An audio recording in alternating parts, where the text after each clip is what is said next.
Thank you for coming. We have all council members, Mayor, Jennifer, Patty, thank you. The first agenda item is no approval of minutes, so we're going to jump right into the discussion items. Our first one is the Murray Senior Recreation Center report with our Honorable Hal Luke. Hi, Hal. Thank you. Well, we'll see if we can do better this week, huh? At least it's showing right now. That was a you. Well, I do thank you for allowing me to talk about some stuff at the Murray Active Aging Center. Last time, of course, you know, we had some problems, and so it didn't show up so good. So we had a request to kind of repeat. So basically, we're going to start with talking about the line dancing group we had talked about before. And this is the title that the KSL people put on there. How regular line dancing is helping these seniors stay healthy. And it's important. I don't know if you can read all these little things, but one of the things that I thought was most important was that the 97-year-old Carol Perry has been dancing for 37 years. And so she's been staying pretty healthy as life goes by, so that's good. So here's the, I'll get it to work. This is the. Are you in there, Hal? Negatory. Not bad. That was quite a response.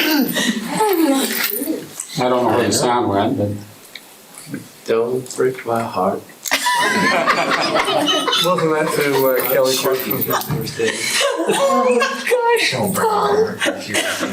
I'll usually sing it while I give them I just did. louder. We'll give you a bedazzled microphone to sing. This is the Kelly Clarkson thing. Yeah, so Corey's just kind of announcing it, and this is the teacher that teaches that group, and she's been doing it for a long time. Oh, we can hear it. Oh, no, that's not that. Oh, is that, Yeah, I think that might be your. yeah, it's my phone, right? I don't know why it's doing it. Remember, it's a silent. It misses you. I know, as I can tell. Wow. So then they had a little extra clip of some more of the dancing. They do it on Monday afternoons, once a week. And there's quite a few people there. I think about 20 to 30 is what they usually have. So you see some of them kind of get a little more swing in it. So now they're just telling Kelly to go for them. So That's cute. It's a good job. okay. So it's kind of switched topics a little bit. So on Friday, August 29th, Murray Center Thursday Quilters Group made a presentation of quilts to the Murray City, the fire department, and the police department. The police and fire departments have used these quilts for victims of fire, domestic abuse, or other tragedies. Now, this is the second year that they've been making these presentations, and part of that is because Karen Summerhays only started it 2 years ago. So, but once a month, the group meets at the center, and they have a lesson usually in some aspect of quilting, such as what is the batting, types of batting, how to see half circles and applique techniques and things like that. They have material there at the center, and then during the weeks, the rest of the time, the group does the quilting at home for actually the quilts. So each one is kind of put together by the individual people. The group then takes and they sell the items at the boutique, which this year is coming up on October 13th. Okay, you got it? Yep, it's on my calendar. Okay. And they do other things such as placemats, gift bags. Then the money they earn at the boutique is used to purchase batting and a few of the other supplies that people don't donate. But most of the fabric is donated by many, many people. There's about 15 members of the group, and they always like more people. This year, there was a special presentation made to Mayor Hales for the city, not to him, but for the city, okay? And that was this Love Murray quilt, which is a special quilt that I think is gonna hang around here sometime soon, but it's at a number of different places. So I thank you for allowing us to have a place to put these quilts together and to have these fun events, the line dancing, etc. So thank you for allowing me to participate today. Thank you, Hal. Thanks, Al. Thanks, Hal. It's wonderful. It's good to see you. Thank you.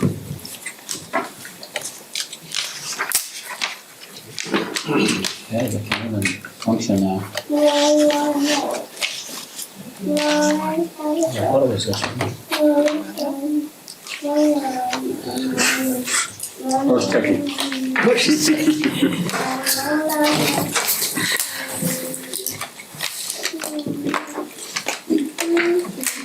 I guess it was the wrong one, right? It could have been. Okay, our next discussion item is report from the Boys and Girls Club of Greater Salt Lake. Amanda Gardner is presenting 15 minutes. Welcome, Ms. Gardner. Thank you. Hi, everyone. I'm delighted to be here. I probably won't need all 15 minutes because I just wanted to share some information with you. And first and foremost, just say thank you to Murray City, to the council, to Mayor, for not only all of your support financially, but also just in general in the community. I know we're out and about visible and we see you at the other events and run into our staff, run into you and love saying hello. We love Councilmember Pickett having your granddaughter in our child care programs and we just feel so connected to Murray and so grateful that I wanted to come personally and say thank you for the recent approval of the grant funds that support our programs here in Murray. And I realize that in a time where federal funds and public funds are under additional scrutiny and accountability, that many are withdrawing and that has impacted our entire organization to the site that we have closed 2 of our locations in other communities. We were able to, first and foremost, we looked at the cities where we had support from the city. And so we're gonna look elsewhere. Where are we not getting the same level of support? Carbon County has been a great program, but we were not able to sustain that. We've transferred service area over to that area to Boys and Girls Clubs of Utah County. They're a little geographically closer and easier to serve, and they're running some school-based programs there. But we have closed that site permanently under our management. And we did announce a temporary closure of one of our Salt Lake City clubs on the west side. So we have seen those kind of impacts across our entire organization. When we looked at Murray and know that we have the investment from Murray City and the commitment to here, we really wanted to make sure we were maintaining the same level of service for our kids. We even at clubs that are open, we've had to look at scaling back on the number of schools that we serve and transportation, provide transportation to and from. But we have been able to maintain transportation to every single Murray School District school for our clubs and our programs, and maintain our child care programs that are open at 6:30 in the morning for pre-K and kindergarten age students as well, and before school elementary school kids so that they can get dropped off and taken to their schools as well. So we're able to do that because of your generous support and commitment to our clubs here in Murray and to our kids and families. And so I just wanted to let you know how grateful we all are. And we know that you value our programs and we value your partnership with us. So we appreciate that very much. I wanted you to hear about that from me directly. And again, express my gratitude.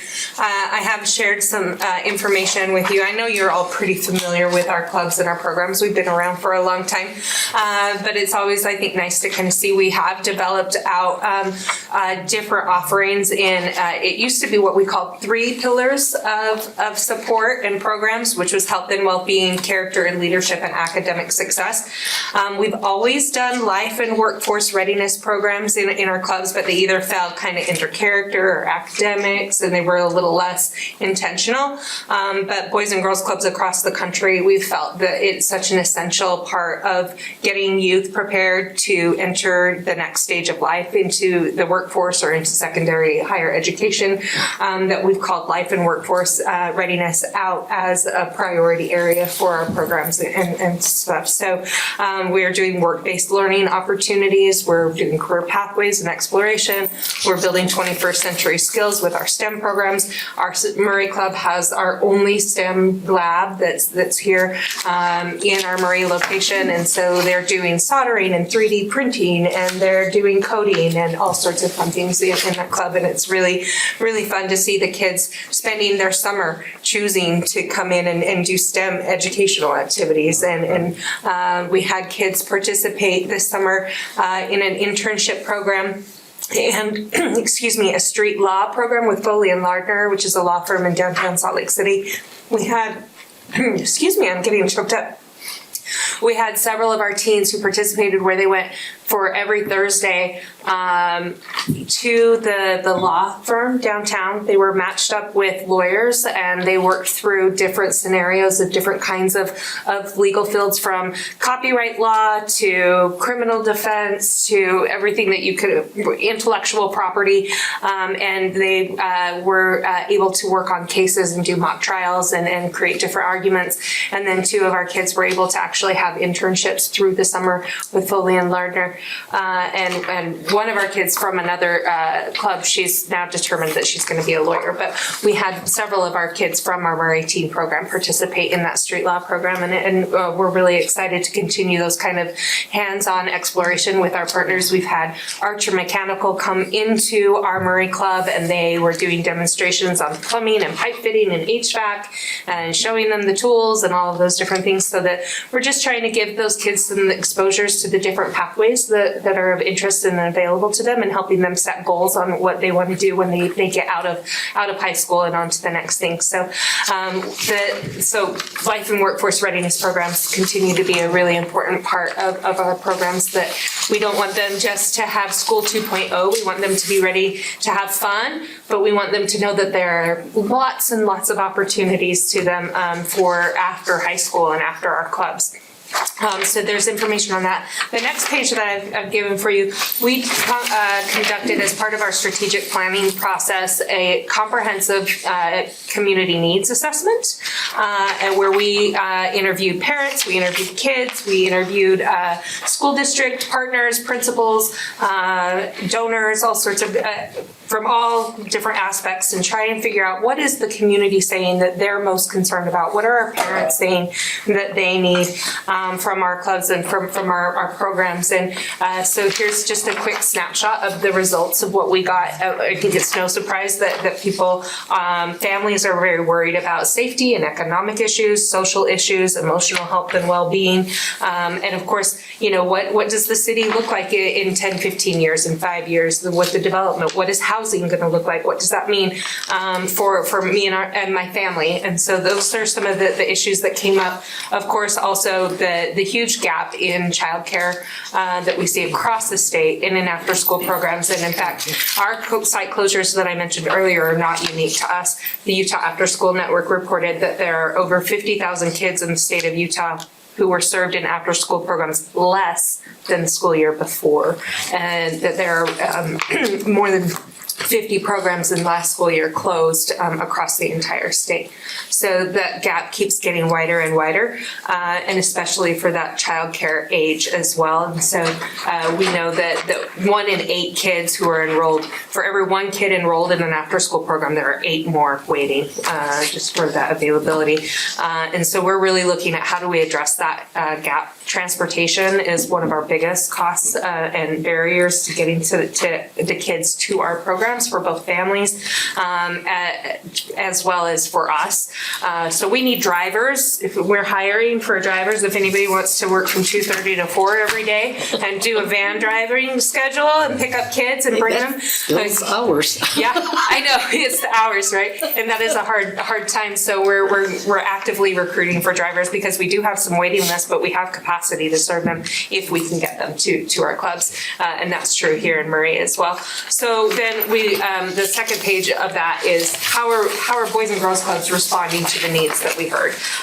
Of course, our educational and skill development that I was just talking about, mental well-being. It's not just mental health, but the entire well-being of yourself and how that plays into your physical side as well. Community service and engagement. We really heard parents are saying we want our kids active and doing something. We want them out in the community. We want them away from their screen times. So making sure that our kids have opportunities to volunteer and to serve not only in the club, but in their community, doing cleanup days, doing whatever it is that they're doing and that's of a topic that's of interest to them, getting them activated to know that they can make a difference in their community and that they are agents of change. We want to make sure our community sports programs are available. The parents are saying our kids need to be active, and we know that having access to affordable community sports programs builds teamwork and collaboration and resiliency and grit and all of those other things that they can take off of the court with them. So we've added in hockey with the Utah Hockey Club, now Mammoth. We've been doing some hockey clinics that were in so demand, like they just filled up. The minute we opened it, we had a all-day hockey clinic, and it was sold out within like literally the same day that we opened up the registration. So we started doing others.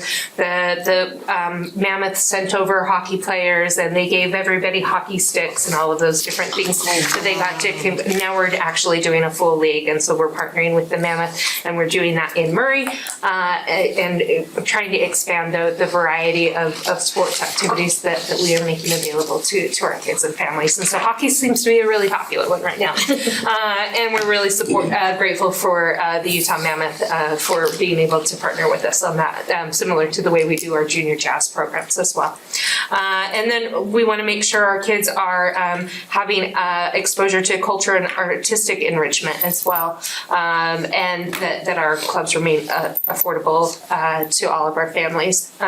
With the artistic program, we're partnering with Pioneer Theater Company, where they're coming into our clubs. They're sending some of their actors or their directors or some of their set designers. They're doing workshops with their kids and then giving the kids tickets to go and see one of their shows at Pioneer Theater. So really amazing things that are happening. There's so much that happens beyond our club doors that we don't get to talk about. So I just appreciate the time on the agenda today to share some of those highlights with you. I know it's a hard time for nonprofits out there in the world right now, and we're not immune to that, but there's so much good that is happening in our clubs and in our communities. And again, just wanted to just say thank you for your support. That's really all I had prepared. Do you have any questions or anything from you? No, that was great. It was. Oh, my goodness. Thank you. Yeah. Yeah, no, happy to do that. There, that was Yeah, please. Yeah, if I could just say this, it's been a really good resource for my daughter to be able to take her daughter there. And I know that she's in a situation where she couldn't afford much, just freshly divorced and starting her life all over again. It's been a good place for her to get a leg up. So thank you. Yeah, no, absolutely. I have my kids there right now too. And I spent a good portion of my time as a single mom, and what that meant to being able to have my kid in a place where I know that I don't have to leave work, that I can, my kid's taken care of. They get a snack, they get help with their homework, they get a run around, they get all those other activities that I just mentioned. And then when we get to go home, we get to just be a family, right? And that quality time that we give back to families, that they're not stressed about homework, they're not stressed about food, that they can just be, you're a working parent, you only get so many hours in a day with your kids. So we know we have the privilege of having these kids in our clubs, sometimes more than they spend in school or at home. And so we really want to make sure it's a safe and fun and an enriching place for them to be, and that it's supporting the families. That's why we reached out to them and say, what do you need? What do you want? How can we help better support you and your families? And so that's what I have to share with you. So thank you for sharing with me. I appreciate that. I'm glad to be a resource to your family as well. Thank you. Thank you. And with that, I'm gonna go pick up my kid who's at our club right now to go be mom. So thank you. Thank you. Okay. Our next discussion item is update on research into private pond regulation. Chad Wilkinson, 15 minutes. Hey. Let's scoot over a little bit. Oh, thanks.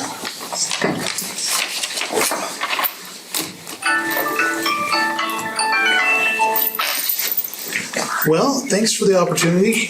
We've been working hard these last several weeks. We've had, I'm going to show you a couple of things. So I'm going to get it moved over to the right screen here. But what we did is as we always do on these ordinances, we like to look at what other cities are doing, what other communities are doing. And in this case, we wanted to make sure that we didn't just do a superficial, what can we find on the website?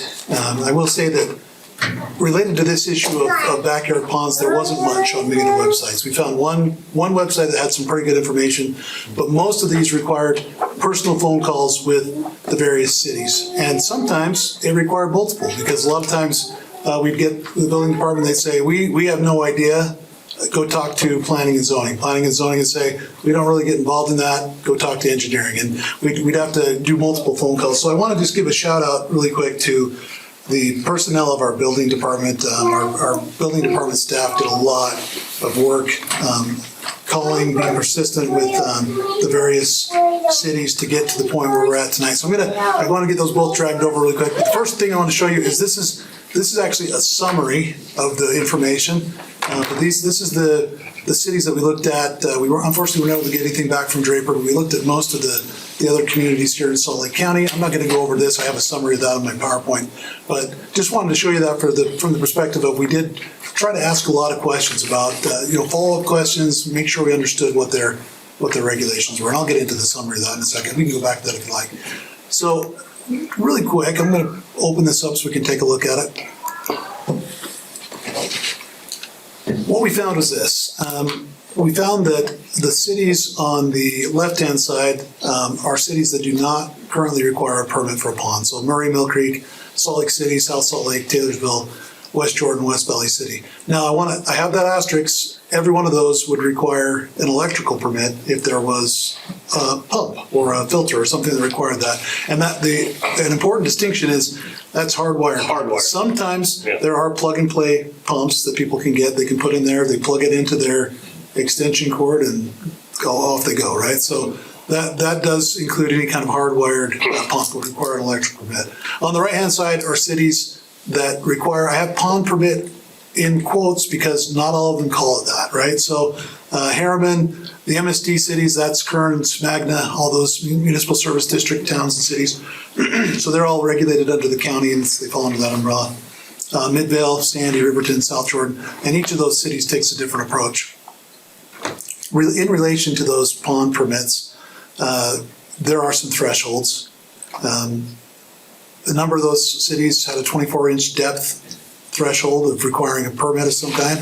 Others had 5,000 gallons. It's a lot of water. That was the threshold. There were a couple of cities that had combined 24 inches and 5,000 gallons.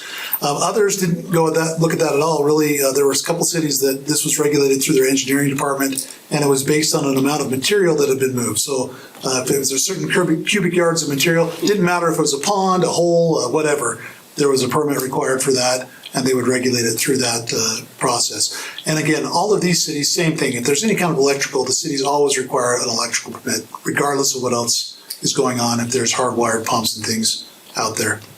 I have put that note, that spreadsheet has a pretty good summary of the submittal requirements, but it just depends on the city. This is where this gets a little bit interesting because for Harriman, for example, they indicate that they treat these like a pool if it's greater than 24 inches.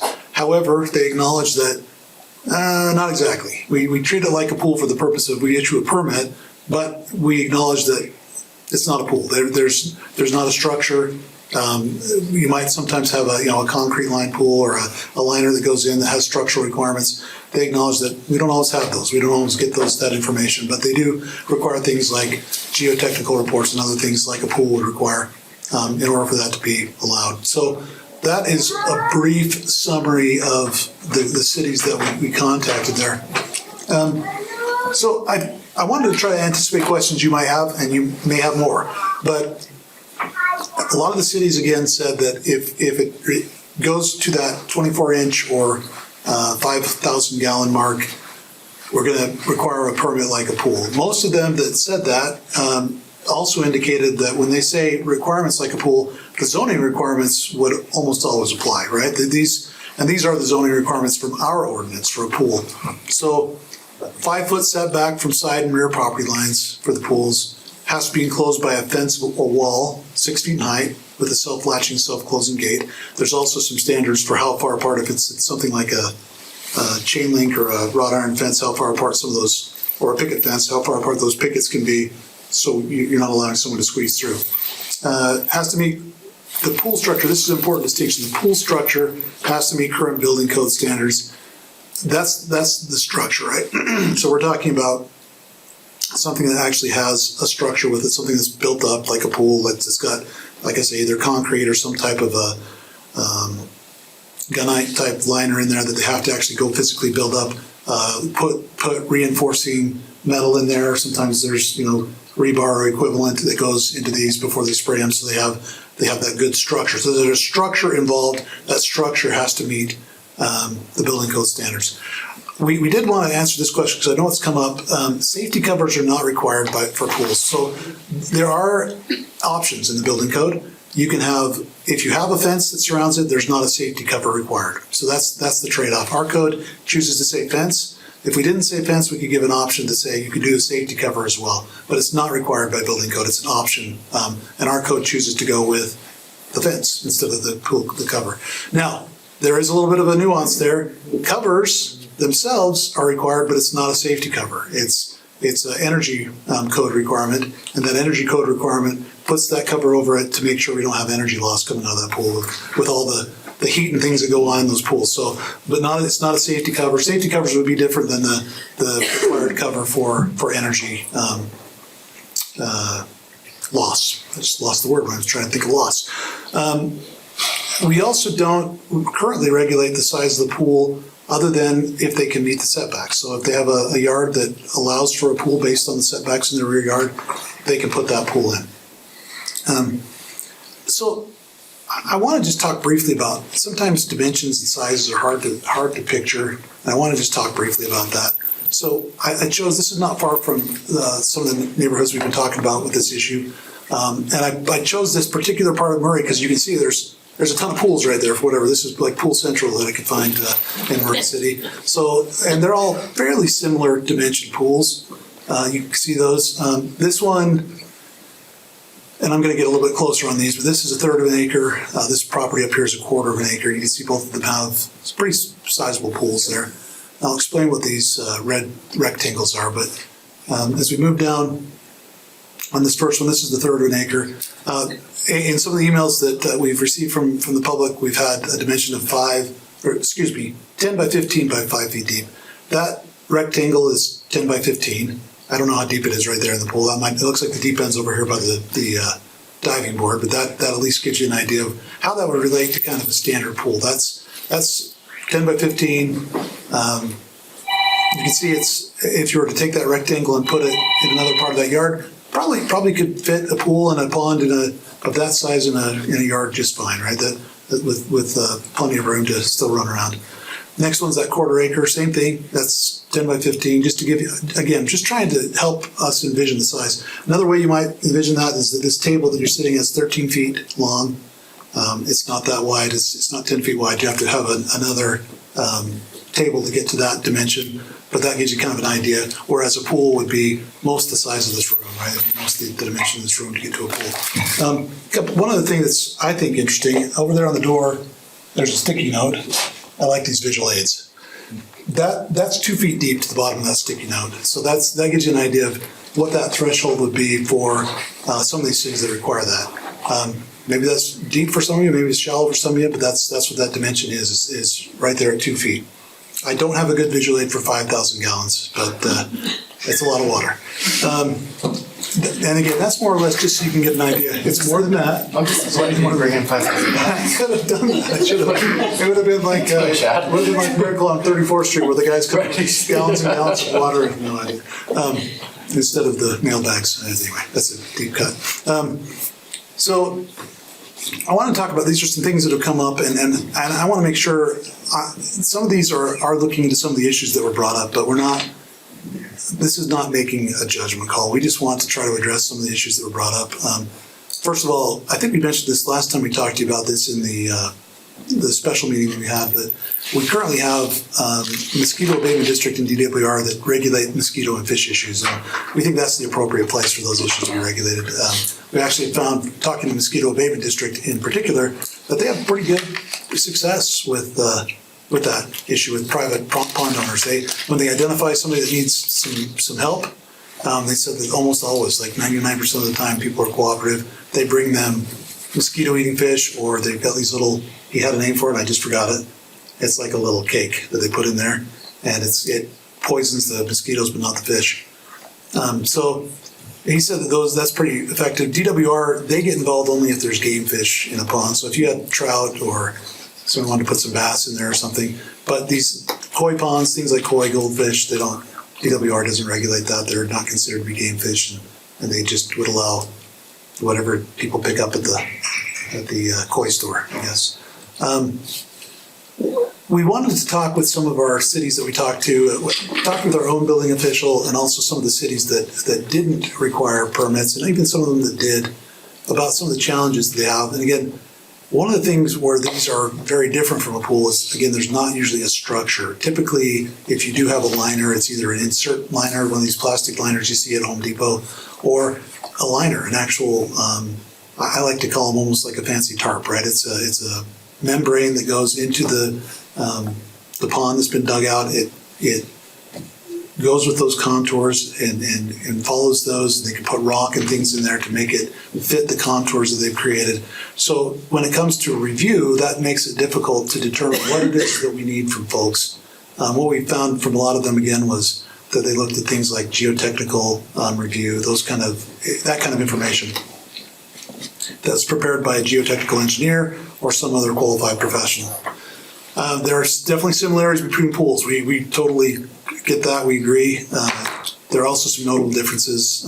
You've got vegetation, fish, landscape, et cetera. So we would want if the council directs us to continue this effort, we would want to make sure we acknowledge those differences. We can't treat it exactly like a pool. It's a different thing. It's a different type of a construction, different type of thing. It's a different purpose, really, that most people build these pools. Now, I want to make sure this next bullet point, it's very important to me that I want to be clear that when I say it's not frequent, that doesn't mean it's not important. I'm in no way saying this is not an important issue. I think that, we know that this has been brought up by folks that are very concerned. I totally get that. I want to make sure it's very clear that I think this is an important issue, but it is not a frequent issue. It's not something that we see brought up a lot. And the reason I bring that up is that whenever we have that type of a situation, we want to have a lot of caution about adopting any kind of ordinance that address an individual circumstance because of unintended consequences. And some of those, as we talk about, for example, drafting an ordinance that requires a geotechnical engineer. If someone comes in and we choose to go 24 inches as our threshold, as staff, we've now lost our discretion, right? So if it's 26 inches, they're required to get a permit. So if you have a neighbor that comes into us and they say, do I need to get a permit for this? We say, how deep is it going to be? They say it's going to be 26 inches deep. We say, well, you got to get a permit then, right? And so all these things would be applicable. And in that case, there could be things, if we choose to adopt things like geotechnical studies, engineering studies, that would then apply to everybody, right? And so we just want to make sure that that's clear if we go forward, that those things apply to across the board. We don't pick and choose who we enforce ordinances on. That's what we have to do from that point on. In the case of engineering reports, geotechnical reports, if someone wanted to do a pond that was 30 inches deep instead of 24, that could potentially be the thing that decides that for them, because those engineering reports have a cost that's associated with them. So we just want to make sure that that's, when we say that it's not a frequent issue, we're not saying it's not important. We understand that these are, that these are concerning issues. We do want to just caution, though, that, again, if it's just an individual issue, maybe there's other ways that can be addressed. And again, even if the city chooses not to adopt any kind of standards, there's always civil remedies available if something going to happen. For example, someone digs too close to a property line, those civil remedies are out there. I think another good example of that frequency issue, we get a lot of, that's actually one that is a little bit more frequent. We get a lot of people that contact us about property line disputes. It's important. Those are important things, but that's one of those things that we've decided as a community doesn't make sense for us to get involved in. That's a civil dispute between two neighbors. They need to work out those property lines, and we don't get involved in those types of issues. So that being said, that's just some other things we wanted you to consider. So next steps, we are happy. You've kind of seen the research that we've done. We can go through that Excel spreadsheet if you have specific questions about some of those cities. Happy to continue to work on this. I think, again, from our standpoint, if the council wishes us to go forward and continue to draft ordinance, we're going to need a little bit of time. The simple part would be adopting some ordinance that just applies the zoning standards, right? Because that's just setbacks from property lines, requiring a permit. But the more difficult part of that is, okay, what do we get in that building permit? What do we require from an applicant? Is it a geotechnical report? Is it engineering of some kind? What does that look like? That's the part that we need to be a little circumspect about because of all those things I just mentioned. It does increase costs, it does increase impacts on people that want to build a pond, right? So if you do wish us to go forward, we can. Again, we don't have to. This was our assignment so far was to look into this a little bit more. That's what we tried to do. If the council wants to give us some direction tonight that you want us to keep moving forward with some type of looking at ordinances, we can certainly do that. My personal recommendation after looking at all these other cities would be, if you do want to go forward, it would be a light touch ordinance. We'd want to try to make that as we want to still enable those people of goodwill that want to build a koi pond in their backyard to be able to do it without too much of an impact on that. So happy to answer any questions if I Can you can. bring up that Excel spreadsheet again? Yep.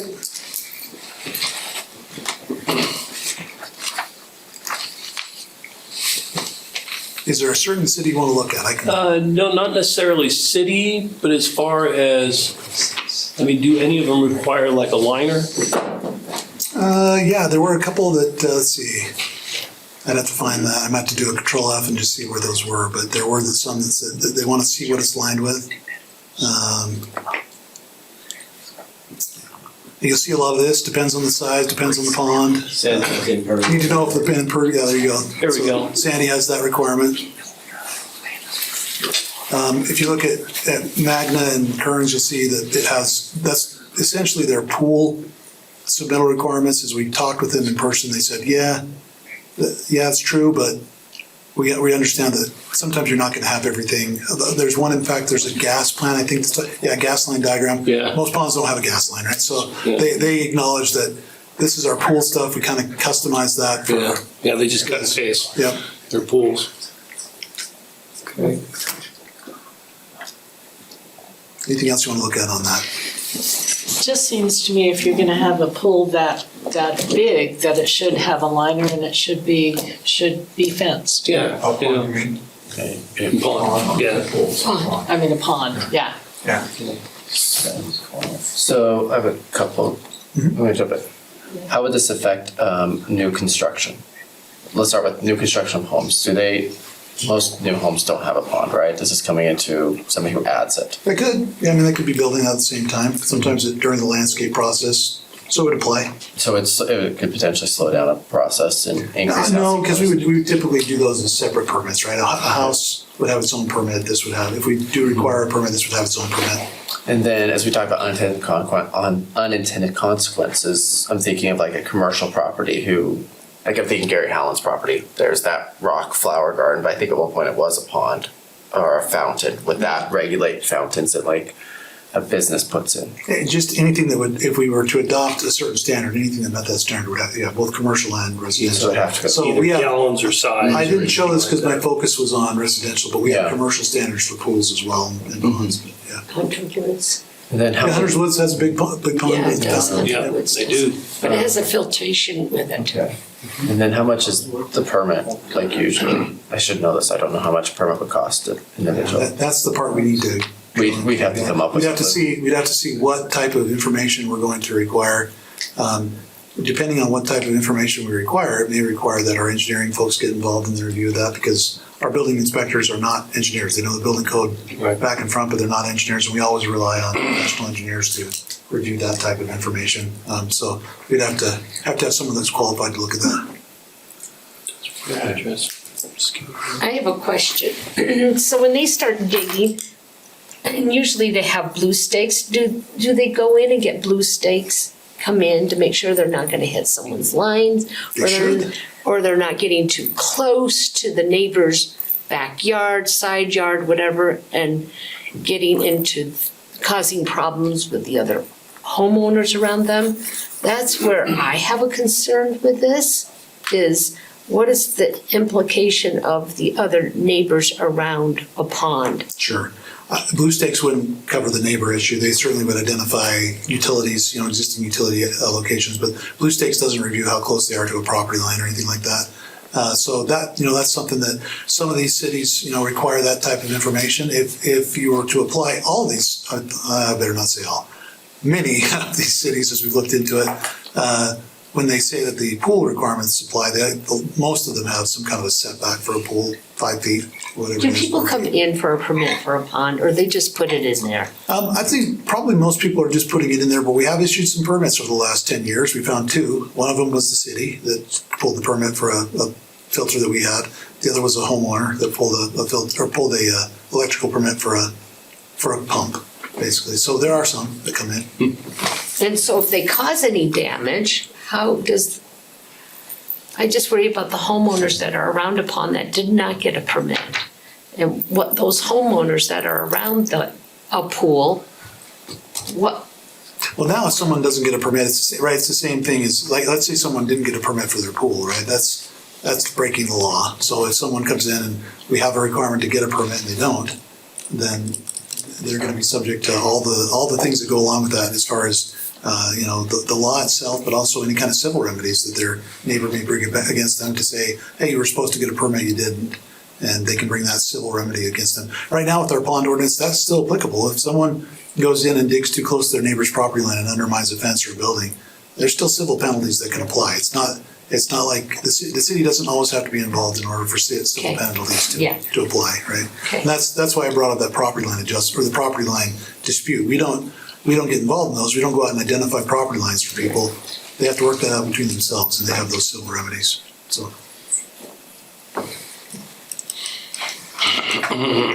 You've spoken a couple of times, Chad, in the present tense about laws that we have in the book for ponds. So we have some regulations already in there. Just for electrical permits. Just for electrical Yeah. So permits, if they need an electrical permit, if it's not a plug and play, if it's a hardwired electrical, we do require a permit for that. And That's the only thing. if someone comes in and asks, we'll tell them that, you need to get a permit for your electricals. Okay. We don't have any kind of, I said before that if you look down some of these, that's a good one right there, Holiday.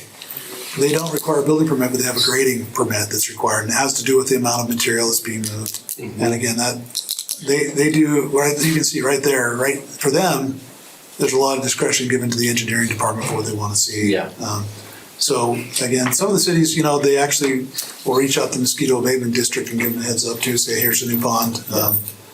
The guys at Mosquito Abatement said to me though, that they monitor that to the extent that they can, and if they ever receive any intel, that they proactively reach out. And like I said, they said most people don't want mosquitoes, so they're cooperative. And I don't know if there are some that want them or if they're just not responsive, but yeah. I still think if it's a huge pond, I mean, almost as big as a pool, that for the safety of those around it, it should be fenced and they should have a line. I would say most are gonna have a liner just because they don't wanna have that water loss. Not all, but I think most people that are investing in the pond are gonna put a liner in there to keep the water in. But I mean, obviously there's always gonna be those bad actors that I know, we have that all the time, and practically everything we Yep, regulate. yep. That's, And it'll still happen with this, even if we adopt a standard, you're still gonna have folks that'll go ahead and do these things without a permit. That's just part of the enforcement process.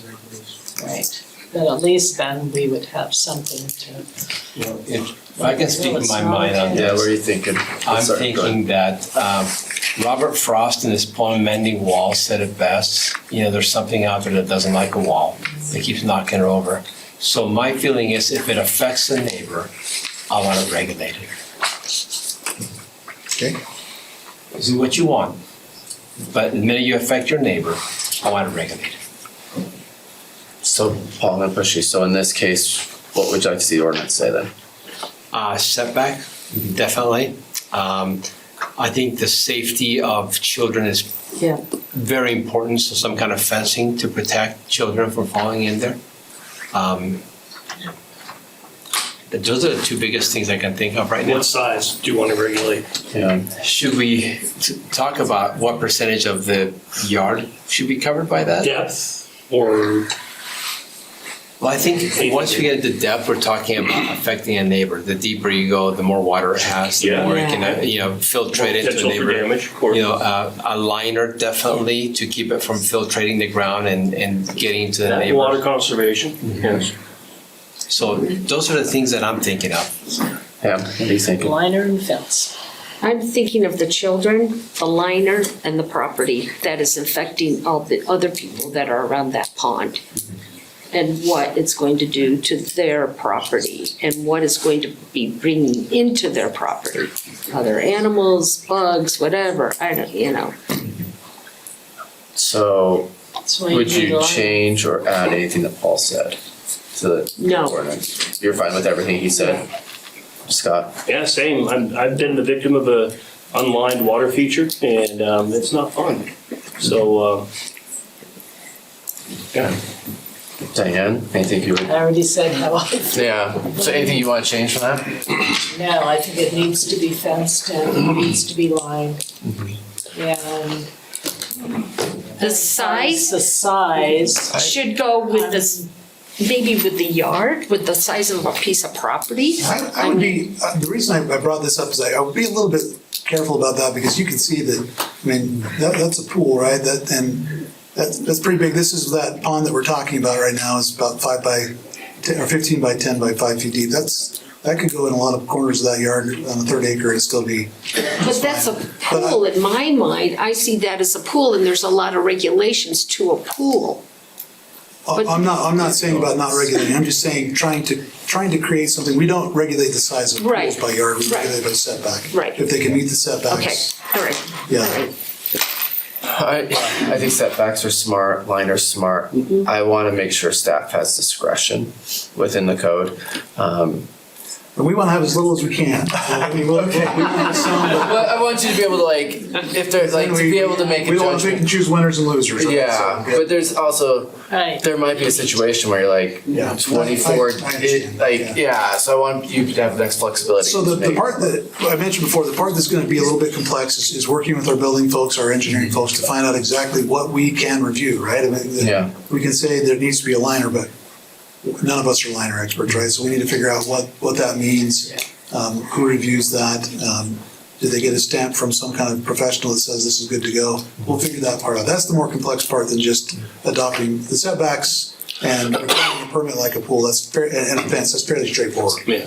I'm just kind of worried that safety people is an aren't going to issue. come and say they have. I am worried about that too. They're If we've not. had 2 permits for the electrical, Yeah, in 10 years. we can do it, we can do it. It's interesting as we look for examples of ponds on the aerial photos. We all know they're out there. We've all been to backyards in Murray where there's ponds, but they're hard to find because they're usually under tree cover. Yeah. Whereas a pool is out in the open, so we don't know exactly how many this affects, but we're happy to do that. We'll get to work. We'll put together some basic things. Give us a little bit of time to figure out exactly how we review some of those and what's appropriate for engineering and those types of things. We'll consult with some of the cities that we listed there. So we'll need to go to the planning commission first for their review and recommendation, so we'll get to work. Thank you. Thanks. Thanks, Chad. Thanks, Chad. Okay, our final discussion this evening. We have 10 minutes, is that correct? Partnering with Main Street USA, Murray City Downtown District, Adam Hawk, Gia Field, and Jennifer Connecticut. More California, right, everyone? Connecticut? Are we moving? Okay. All right, so this is for the $65,000 request for the Murray City Downtown District. We've been discussing this internally for a while, but as we're considering moving forward, I think the number one thing we have to look at is this is a long-term agreement that we have to look at. We can't just do it for a 1 or 2 or 3 year thing. We need to, if we're gonna enter into this, we need to have it for the long haul. So, GL, is there more that I need to add to it? So, not really, but let me just, let me add anyway. The lawyer spin on it. So there's two ways to look at this. When it first came in, the view was this is just like a nonprofit who's requesting funds. That's one way of looking at it, and you can treat it that way. But there's more to the Main Street program than just that. Originally, when this has been out there for a very long time in the country, Utah really kind of started to beef it up, it looks like, in 2021. They had 2 pilot cities, Brigham City and I think yes. Anyway, the idea behind it actually is that the city itself passes a resolution saying we support this revitalization, we're all in, we're going to put money into it, it's going to be basically our vision, our thing. And that's when you would go out and get a board of directors and have a 501c3 involved in it. But that's not, I don't think that's what has come across so far, is that this is really the city doing it with the help of a 501c. It's kind of been backwards. Right. The 501c3 is doing it with the city's funds, but it's really the city's vision, the city's downtown, some historic preservation, some economic development, that type of thing. So I just want to make sure that you know if you move forward with this, you can move forward with it just as a donation, and you're not going to get any further into it, or you're all in, and that would suggest a lot more. Let me just read you a couple things from the states. This came from 2021. There was a resident that stood up and spoke about it.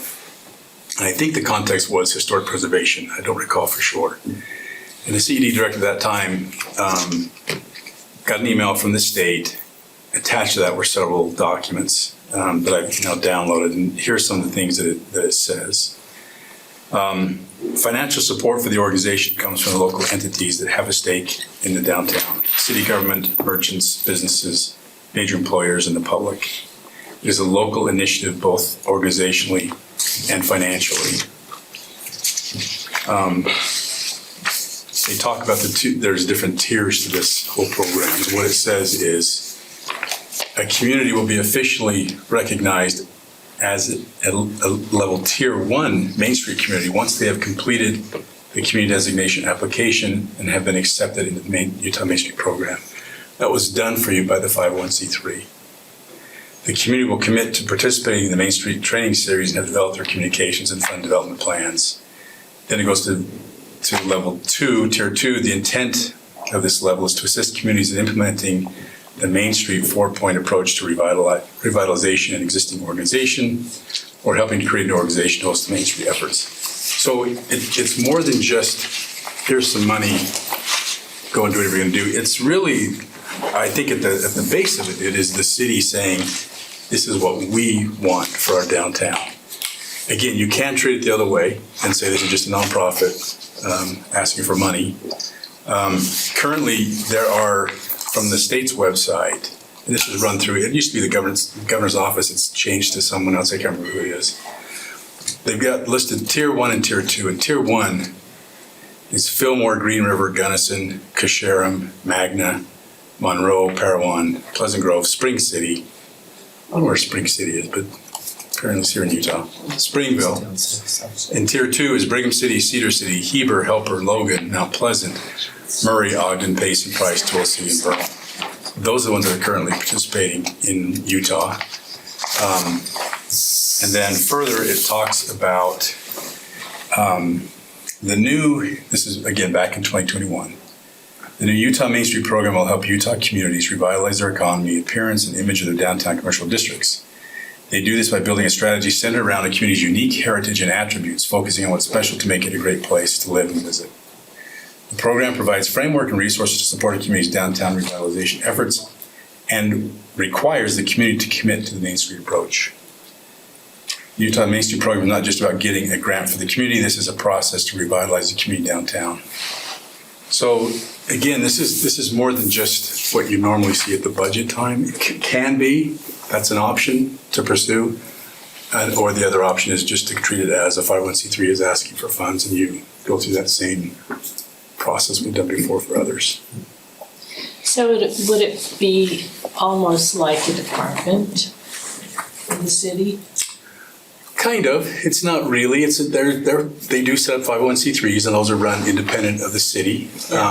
But there would be likely some sort of overlap with those from, I think currently Elvon, for example, is involved in this. There's other volunteers involved in this. So it's a close working relationship. Don't get me wrong. That's kind of the big difference.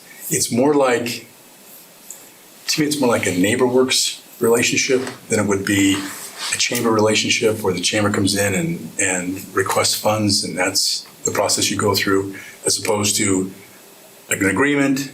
They're doing something we could do, but they're going to do it better, so we're going to partner with them.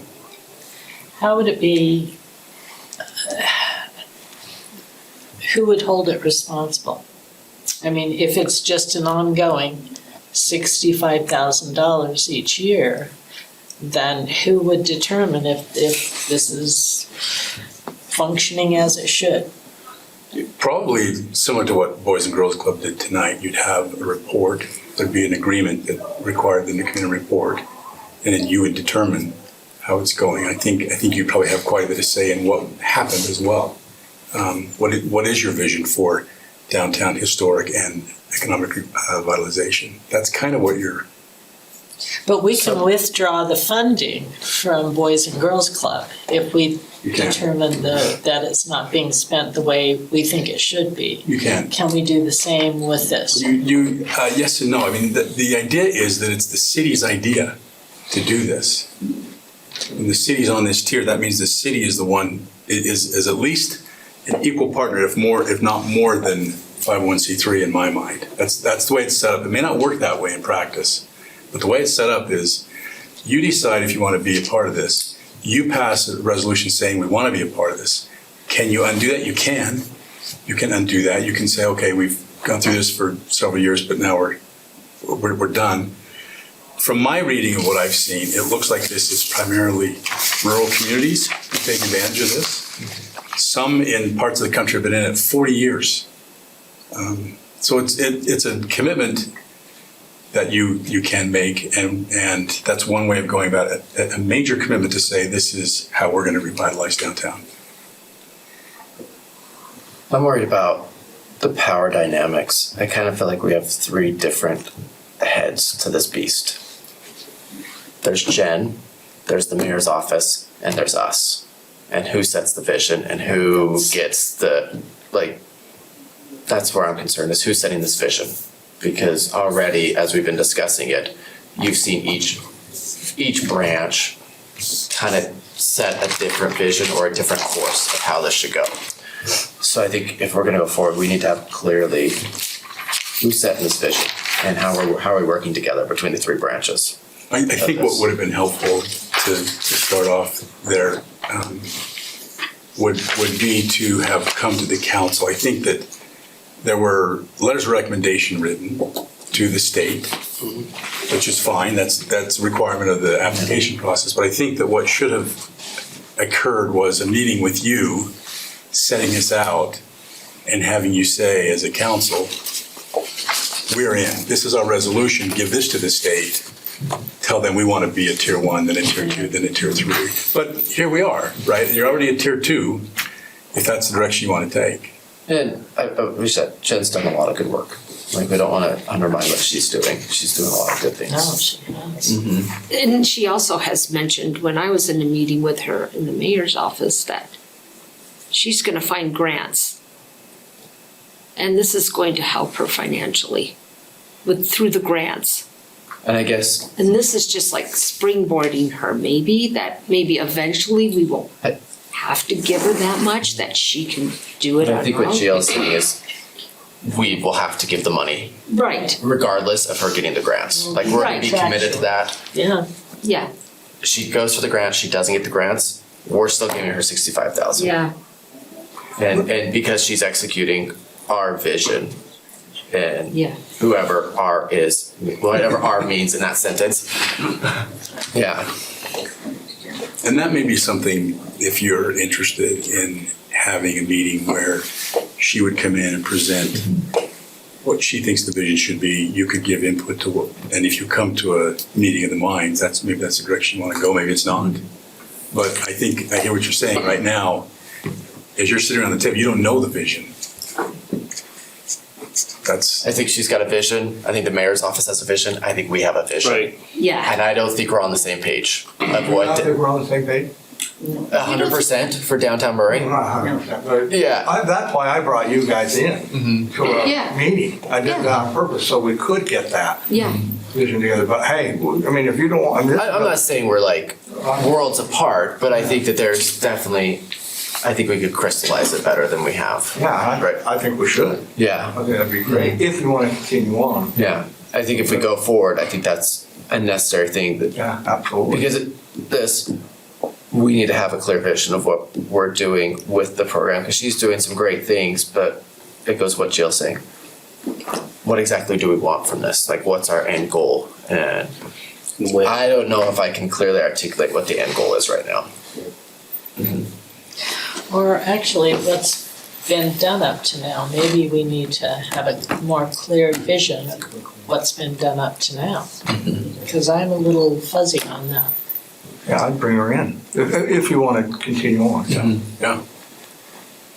I sensed from the very beginning that we were supporting the mayor's vision and that Jen and Main Street was helping move forward that vision. So I kind of sensed the ideas, directions coming from the executive office, and we're supporting that. That's, when you said it's a three-headed monster, I kind of went, one head's bigger than the other and the other kind of hanging behind, but that's kind of how I see it.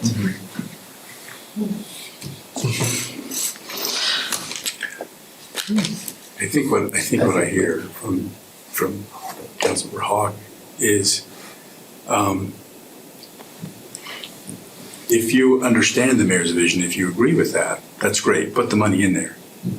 But if you're sitting here tonight, you don't understand it, you need to understand it before you start putting money into it. Yeah. Absolutely. That's all it is, it's not about, I think that would be helpful, I think, to have a session where we work that out. And then with Jen, with the mayor, and with us. I think that would be really You know, it's important. interesting, because, where's that here? He's not here, he left. But the whole idea about this was to get someone on the outside. You and I met with someone at the league.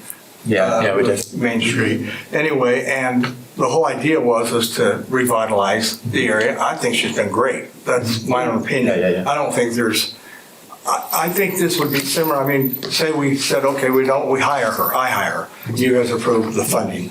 And we do it through that way, it'd fall under the administration. Same thing. But if you want it under you, and you want to be able to give ideas and that kind of stuff, then I think you should get with Jen. I think she's doing a great job. I think her and her volunteers have done, we wanted to get someone to come in that didn't work for the city.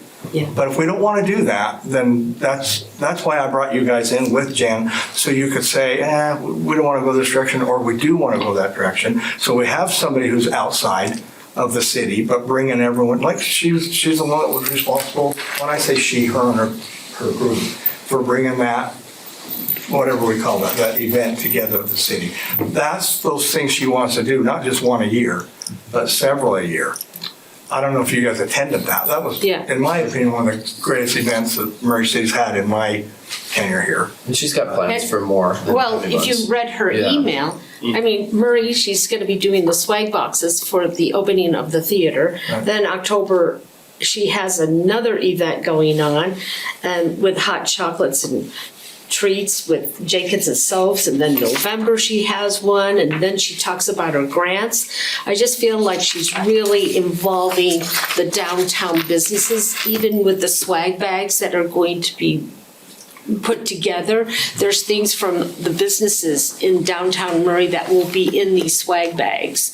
And so she's really got this connection with these people in the downtown area. Just to be clear, this is not unlike a general plan, Yeah. zoning code. Yeah. Where you set the policy. You're right. And it is implemented administratively, but you still set the policy, Right. understanding Yeah. what the vision is. So my recommendation would be that maybe we do a committee of the whole in the coming weeks, where she comes in, we take 30, 45 minutes, and all of us kind of discuss where we want to go in that meeting, and before we move forward, that's my recommendation. So can I just mention real quick, so what our idea was, and Diane, you remember this years ago, we wanted to have the businesses. No one was really, and we have Elvon, and he's a busy guy, and he's doing other stuff, but what Jan has done is, what we wanted to have happen years ago is bring the businesses together. The businesses, honestly, I've been visiting businesses for quite a while. Some of them feel left out. Some don't care. Yeah. Some can give a hoot if they're involved, but it seems like we're finding out that more wanted to be involved. Yeah. And that's what Jan did. She brought 25 businesses, Yeah. wouldn't let anybody outside of Murray, all from Murray come in, and in my opinion, that was the cheapest 60,000 we could ever spend a year, if that's what she's gonna do. Yeah. If she's gonna bring it together like she did. And I've said to all of you in the meeting, there's nothing you have to say, well, let's have you prove yourself. She did. She proved herself. You may still want to have more information, and I think that's a great idea. That committee of the whole is great. But she showed that she can do this, and she did everything not just everything, above what I expected from her. And I thought you guys kind of felt that way but maybe, I don't know. Yeah, but when we were looking at it years ago, we wanted the chamber to step up. Sure. And to do more, and that was kind of what we were looking at as well. Yeah. So, I mean, this is a whole new, Well, yeah, but did you get what you wanted? I know. And now you're getting it. You're literally getting what we requested years Right. ago. So, Yeah. but that's a good, she's doing exactly what we were hoping. No, she's doing great. Like, she's doing really good work, but I think Yeah. my question I is, like it. what's the vision? Sure. Like, what, and I just want to make sure we're all on the same page of what the vision is. And that would be helpful for her too. Absolutely. I mean, I Right, think she. because I have no doubt that she can pull off whatever we agree to, but it's just, are we all on the same page? I think she would appreciate it. Well, and I think with Block 1 being built and the businesses around it, Yeah. I think she's just gonna add so much more to that. And to bring all those together. I just knowing Jen, and since the day I was sworn in, she has been here, all council members except today. She's in Puerto Rico, I think it is. But she has been here, she knows the city, she knows her stuff. I have no problem with this. I don't.